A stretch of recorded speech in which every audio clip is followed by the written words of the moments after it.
सभी साथियों को जय भीम। मैं कुमार, आप देख रहे हैं अम्बेडकर प्राइम चैनल। मैं भी गाजियाबाद कोर्ट में हूँ। गाजियाबाद कोर्ट के अंदर जो लॉयर्स हैं स्ट्राइक पे बैठे हैं, ये जो स्ट्राइक पर बैठे हुए लॉयर्स हैं, इनकी जो धांधली हुई है इलेक्शन में, जो बार एसोसिएशन का इलेक्शन था, इस इलेक्शन के अंदर जो धांधली, इसके धांधली के खिलाफ इन्होंने कंप्लेंट भी की है हाई कोर्ट, सुप्रीम कोर्ट में, और उसके बावजूद भी अभी तक इन्हें किसी तरीके से न्याय नहीं मिल पा रहा। तो न्याय की मांग के लिए, अन्याय के खिलाफ जो वकील धरने पे बैठे हैं, इसी में शकील भाई जी हैं। शकील भाई जी से बात करते हैं। जमीन सर, जी हाँ। सर आप लोग यहाँ जो धरने प्रदर्शन पे बैठे हैं, आपको धरने प्रदर्शन पे इनका साथ देने के लिए जो ये न्याय की मांग है, इससे आप कहाँ तक उचित मानते हैं? देखो, न्याय की मांग ये है, जब चुनाव जो होता है ना, वो निष्पक्ष हुआ करता है और सबको ये पावर दी है संविधान में।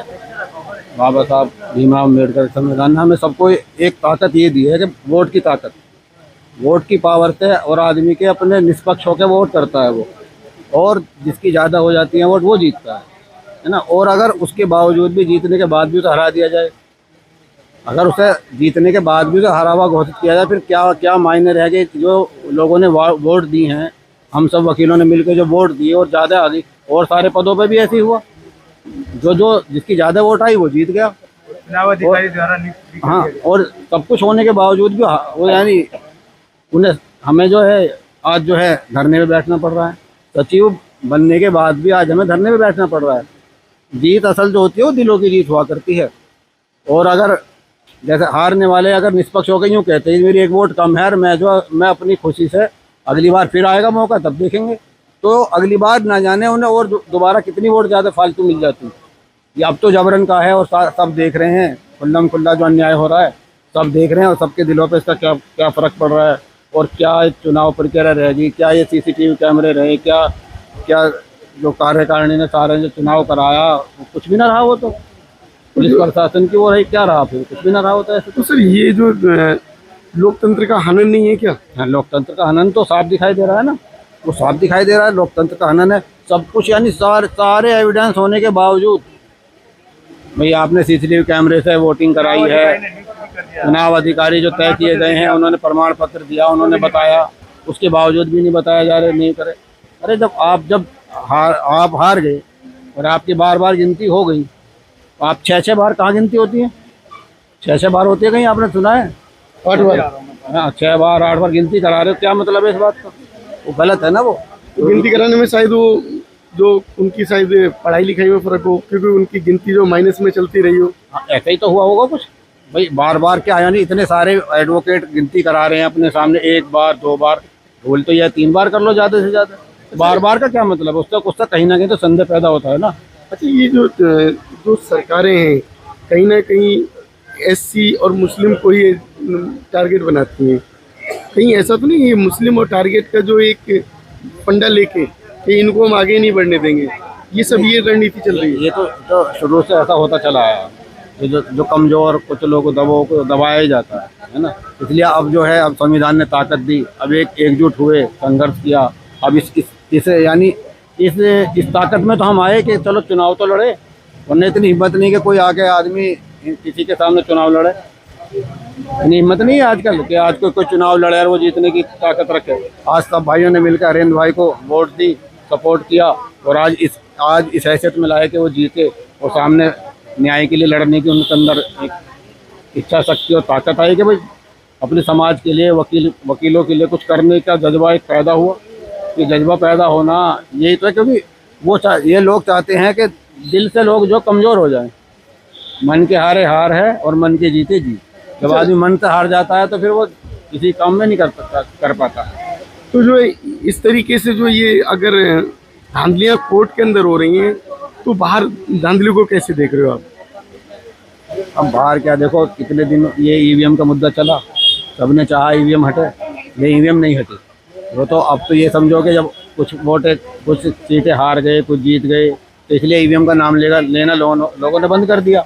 जबकि संदेह तो EVM तो शुरू से ही था, वो तो। तो यही है कि अब लोग अपनी एक चला रहे हैं, मर्जी चल रही है जिसकी। ये सुना जा रहा है कि कोर्ट के अंदर बाबा साहब की प्रतिमा को फेंका था, उस पर फिर लातों से कुचल भी दिया था, तो ये क्या सम्मान है उनका, अपमान नहीं है नहीं, क्या? अगर ऐसा कुछ किया गया है तो ये तो बहुत गलत है, ये तो निंदनीय है, ऐसा नहीं करना चाहिए। बता रहे हैं कि ऐसा कुछ हुआ है, मैंने देखा नहीं इस बात को, लेकिन बता रहे हैं कि ऐसा कुछ किया गया है, ये तो बहुत ही गलत बात है। तो किसी के लिए भी महापुरुषों के लिए ऐसे कोई काम करना, ये तो बिल्कुल ही बहुत बुरी बात है, तो नीचता है। अगर कुछ इस ऐसा देश से जो मुस्लिम और एससी की जो स्थिति थी, उस स्थिति से आगे निकालने के लिए बाबा साहब ने पूरे संघर्ष किया, क्योंकि अगर बाबा साहब संघर्ष नहीं करते तो आज दलित और मुस्लिम वो अपनी उसी स्थिति में रह रहे आप होते। देखिए ना, ये जो शिक्षा का अधिकार, ये सारा जो है, इसकी वजह से तो आज हम यहाँ बैठे हैं, आज हम सब बैठे हैं। ये हमारे भाई हरिंदर भाई हैं, सारे जो हैं SC ST OBC वाले, तो पढ़ाई लिखाई से तो आज इस लायक है कि इनके सामने, किसी के सामने बोलने की ताकत है। जब आदमी पढ़ा हुआ नहीं होता तो बोलता भी नहीं है, वो बोलने की भी ताकत नहीं रखता, उसके अंदर बोला भी नहीं जाता वो।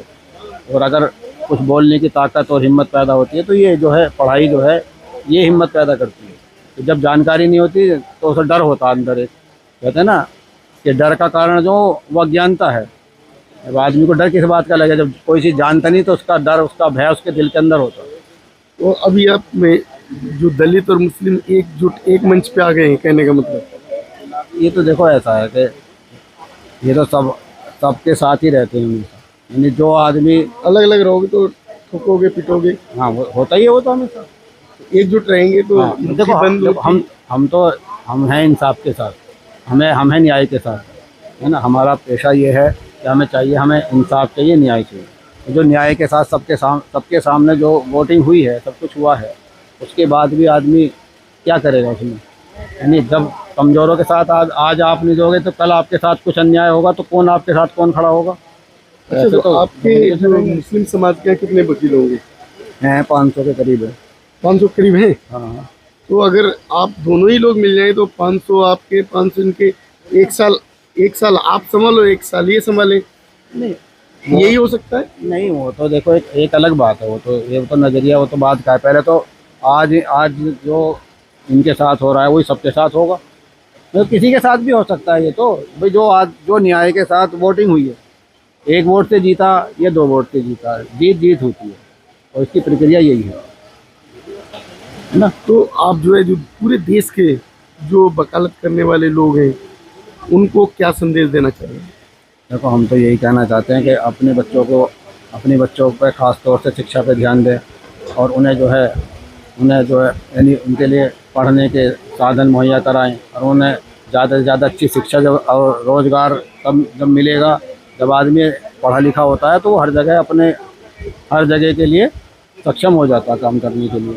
और अगर अनपढ़ छोड़ा और सोचा कि यूँ ही काम कर लेंगे तो फिर धीरे धीरे वो नीचे लोग दबाते नीचे आ जाते हैं। तो जैसे इस मंच पे आप लोग दलित और मुस्लिम एक साथ हैं, क्या पूरे देश में ये एक संदेश नहीं जाना चाहिए कि पूरे देश में एक हो जाएं? नहीं, देखो एक होना इतना आसान तो नहीं है, क्योंकि ऐसा है कि हिंदू मुस्लिम है ना, वो मुसलमान हैं, यहाँ पर भी सारे वकीलों को वोट दी गई है, हमने भी सबको वोट दिए हैं। भाई दीपक शर्मा जी जीते हैं, उन्हें भी हमने वोट दी, और भी वोट दी गई हैं, सबको वोट देते हैं। तो ये असल बात है कि इंसाफ के साथ जो बाबा साहब भीमराव अम्बेडकर साहब का जो संविधान है, अगर उसके मुताबिक सबको देखा जाएगा, जो वो कहता है, और लोग जिसकी शपथ लेते हैं कि भेदभाव ऊंच नीच सब खत्म करके एक समान होगा, जब उसके नज़रिए पर आदमी रहेगा तो फिर सब काम ठीक होगा। और अगर आदमी अपनी मर्ज़ी से चलेगा तो फिर ये होगा, जिसकी लाठी उसकी भैंस, जैसा आज है। सब कुछ होने के बाद भी लाठी वाले अपना जोर जमा के वो काम कोशिश कर रहे हैं। तो साथियों, देखा जो एक वकीलों के अंदर दर्द और न्याय की जो मांग के लिए धरने पर बैठे हैं, पूरे देश के वकीलों को इनके साथ देना चाहिए, जिससे कि ये जो मुद्दा यहाँ उठाए तो यही हर कोर्ट में होगा, तो हर कोर्ट में इस तरीके से न्याय मिल पाए और एक न्यायिक प्रक्रिया उसी तरीके से हो जैसी कि समाज में होनी चाहिए। लोकतंत्र का पालन करते हुए लोकतंत्र का देन ना हो, उसको दबाया ना जाए। इसके साथ आप लोगों की क्या राय है, हमारे चैनल को सब्सक्राइब करें, वीडियो लाइक शेयर करें। धन्यवाद।